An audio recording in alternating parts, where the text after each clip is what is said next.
नमस्कार दोस्तों, भारत समाचार में आपका हार्दिक स्वागत है। तो चलिए देखते हैं और जानते हैं इंडिया की 25 बड़ी खबरों के बारे में। मुकेश अंबानी का एआई ऐलान। मुकेश अंबानी ने घोषणा की कि रिलायंस अगले 7 वर्षों में एआई क्षेत्र में 1 लाख करोड़ रुपए निवेश करेगी। कंपनी भारत में सस्ता और सुलभ एआई ढांचा विकसित करेगी। जियो एआई भारतीय भाषाओं में काम करेगा और देश को तकनीकी रूप से आत्मनिर्भर बनाएगा। यूपी में डाटा सेंटर निवेश। मुख्यमंत्री योगी आदित्यनाथ की पहल पर यूपी में 400 करोड़ रुपए की लागत से हाइपरस्केल डेटा सेंटर बनेगा। यह परियोजना 5 एकड़ भूमि पर तैयार होगी और 18 महीनों में शुरू होगी। इससे एआई और क्लाउड सेवाओं को बढ़ावा मिलेगा तथा करीब 100 युवाओं को रोजगार मिलेगा। पटना जंक्शन पर बड़ा एक्शन।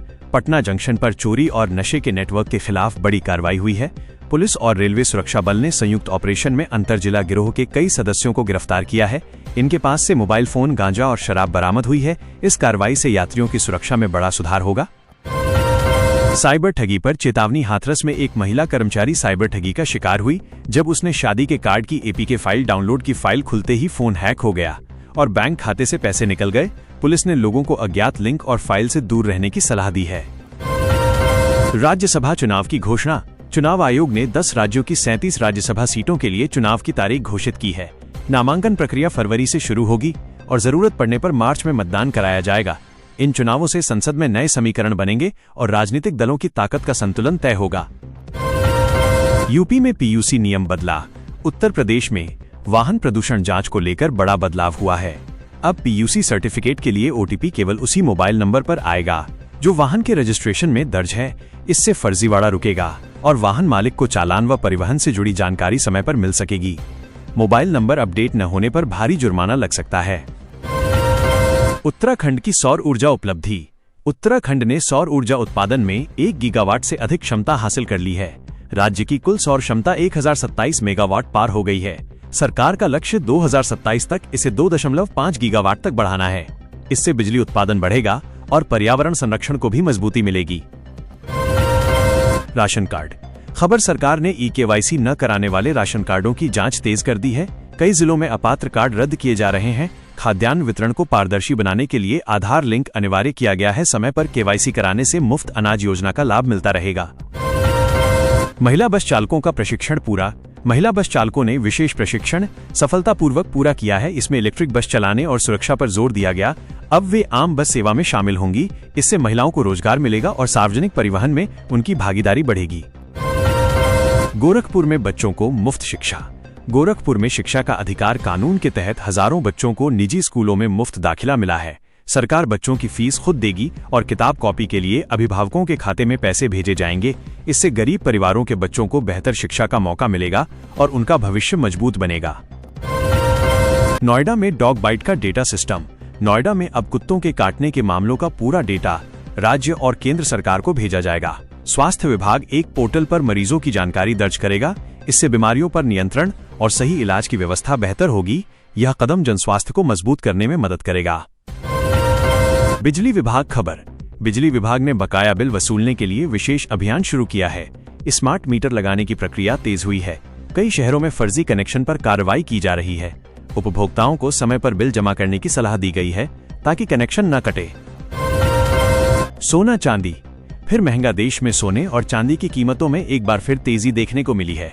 सोने के दाम में प्रति 10 ग्राम करीब 300 रुपए की बढ़ोतरी हुई है, जबकि चांदी भी महंगी हुई है।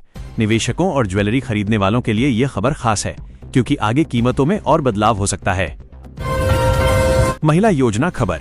महिला सम्मान योजना के तहत पात्र महिलाओं को हर महीने आर्थिक सहायता दी जा रही है। सरकार का लक्ष्य महिलाओं को आत्मनिर्भर बनाना है। नए पंजीकरण पोर्टल पर शुरू हो चुके हैं। स्वयं सहायता समूहों को भी अतिरिक्त ऋण सुविधा देने की घोषणा की गई है। वैष्णो देवी रोपवे विवाद पर भरोसा। कटड़ा में रोपवे परियोजना को लेकर चल रहे विरोध के बीच प्रशासन ने भरोसा दिलाया है कि स्थानीय व्यापारियों की आजीविका सुरक्षित रहेगी। सरकार का कहना है कि विकास का उद्देश्य यात्रा को आसान और सुरक्षित बनाना है, खासकर बुजुर्ग और दिव्यांग श्रद्धालुओं के लिए। पढ़ाई से जुड़ी खबर। शिक्षा विभाग ने बोर्ड परीक्षाओं की तैयारी के लिए ऑनलाइन मॉडल पेपर जारी किए हैं। सरकारी स्कूलों में स्मार्ट क्लास की संख्या बढ़ाई जा रही है। छात्रों को मुफ्त डिजिटल स्टडी मटेरियल उपलब्ध कराया जा रहा है, जिससे कमजोर छात्र भी बेहतर तैयारी कर सकें। उत्तराखंड में सौर ऊर्जा बढ़ी। उत्तराखंड अब सिर्फ जल विद्युत ही नहीं बल्कि सौर ऊर्जा में भी तेजी से आगे बढ़ रहा है।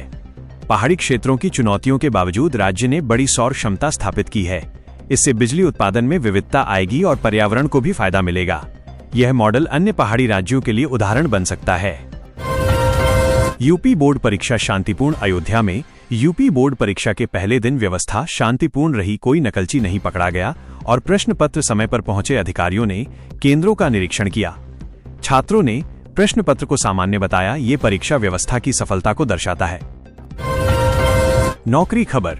सरकारी विभागों में क्लर्क, चपरासी और तकनीकी पदों पर भर्तियां निकलने वाली हैं।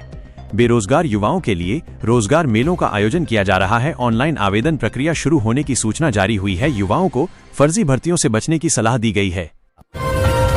रेयर अर्थ मैग्नेट उत्पादन। केंद्रीय मंत्री जी किशन रेड्डी ने कहा कि भारत इसी साल रेयर अर्थ परमानेंट मैग्नेट का उत्पादन शुरू करेगा। ये ईवी और रिन्यूएबल एनर्जी सेक्टर के लिए अहम है। इससे चीन पर निर्भरता घटेगी और देश में खनिज आधारित उद्योगों को बढ़ावा मिलेगा। किसान योजना खबर। किसानों को पीएम किसान योजना की अगली किस्त जल्द मिलने वाली है। फसल बीमा योजना के तहत नुकसान की भरपाई की जा रही है। खाद और बीज पर सब्सिडी बढ़ाने पर भी चर्चा चल रही है। सरकार किसानों की आय बढ़ाने पर फोकस कर रही है। यूपी स्कूल स्कॉलरशिप खबर। उत्तर प्रदेश में छात्रवृत्ति आवेदन की जांच प्रक्रिया शुरू हो गई है। जिन छात्रों की केवाईसी और बैंक लिंक सही है उन्हें जल्द राशि मिलेगी। गलत दस्तावेज वाले फॉर्म निरस्त किए जा रहे हैं। शिक्षा विभाग ने छात्रों को स्टेटस चेक करने को कहा है। यूपी मर्डर केस खबर। उत्तर प्रदेश के एक जिले में युवक की हत्या के मामले में पुलिस ने 2 आरोपियों को गिरफ्तार किया है। जांच में पुरानी रंजिश की बात सामने आई है। इलाके में सुरक्षा बढ़ाई गई है। पुलिस ने पीड़ित परिवार को न्याय का भरोसा दिलाया है। महंगाई से जुड़ी खबर। सरकार ने रसोई गैस और दालों की कीमतों पर नजर रखने के निर्देश दिए हैं। आवश्यक वस्तुओं की जमाखोरी पर कार्रवाई की जाएगी। आम जनता को राहत देने के लिए सस्ते दरों पर राशन वितरण जारी रहेगा। आम जनता की बड़ी खबर। डिजिटल इंडिया के तहत सरकारी सेवाएं अब मोबाइल से उपलब्ध हो रही हैं। जन प्रमाण पत्र, आय प्रमाण पत्र और जाति प्रमाण पत्र ऑनलाइन मिल रहे हैं। लोगों को सरकारी दफ्तरों के चक्कर कम लगाने पड़ रहे हैं।